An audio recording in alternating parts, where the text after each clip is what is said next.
Assalamualaikum warahmatullahi wabarakatuh. Kita lanjutkan. Bismillahirrahmanirrahim.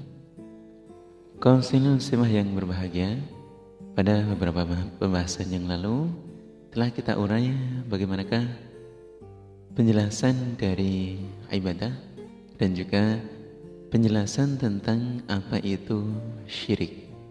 Beberapa hal juga telah kita uraikan bagaimana contoh-contoh dari dosa-dosa yang telah kita jabarkan. Banyak hal itu merupakan sesuatu yang dari satu persatunya ada beberapa dasar yang memang telah menjadi pondasi. Hal itu salah dan keliru. Contoh halnya seperti orang-orang yang mengerjakan zina. Di dalam kitabillah maupun dalam banyak periwayatan hadis itu memang dosanya besar sekali. Kemudian lagi dalam hal syirik kepada Allah, termasuk syirik baik itu syirik akbar atau syirkul asghar, syirkul akbar, syirkul asghar, dan yang terakhir yang khawatirkan adalah syirkul khafi, syirik yang samar. Kaum muslimin yang berbahagia, dalam hal ini kita bahas tentang araf, di mana di sini adalah dukun tepak.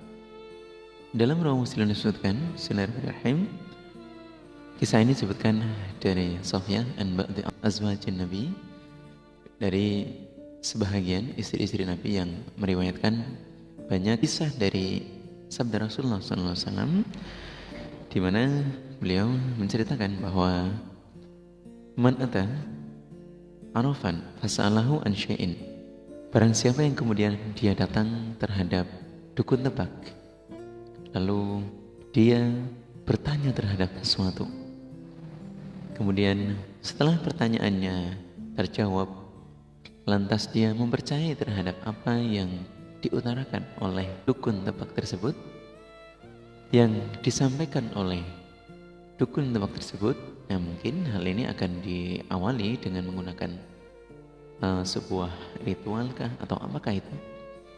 Semuanya kemudian tidak bersandar terhadap bagaimana Allah telah menulis terhadap qadarnya, musibahnya, dan lain sebagainya.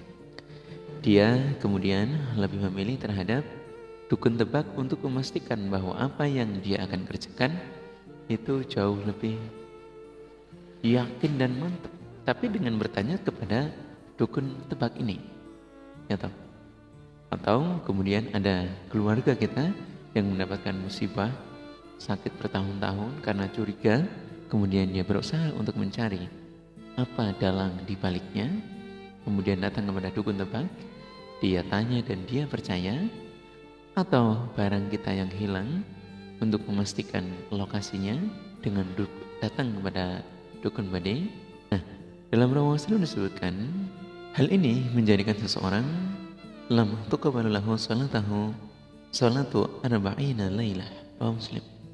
Kalau hal ini kemudian kita kerjakan, maka orang yang datang ke sana dan mempercayai terhadap apa yang dia pertanyakan, kemudian dia yakini, maka sholatnya tidak akan diterima selama 40 hari 40 malam.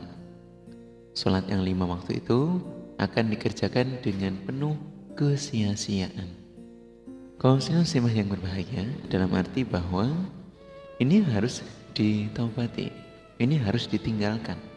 Jangan sampai kita mengerjakan perbuatan ini istighosah lighairilah dalam pembahasan sebelumnya, atau al-isti'anatu lighairilah, minta tolong, kita deple, kita berdoa, bahkan minta petunjuk yang seperti ini saja, kemudian kepada dukun tebak, itu sholat kita menjadi tidak diterima oleh Allah. Jadi sekalipun kemudian ada kemanfaatan yang kita dapatkan, tapi kerugiannya lebih besar gitu. Sekalipun kemudian apa yang kita lakukan memberikan kita manfaat, kemudian rezeki yang kita contohlah hilang, kemudian bisa ketemu lagi, tapi kita kehilangan sholat kita selama 40 hari 40 malam, dan kemudian bagaimana kita cara mendapatkannya.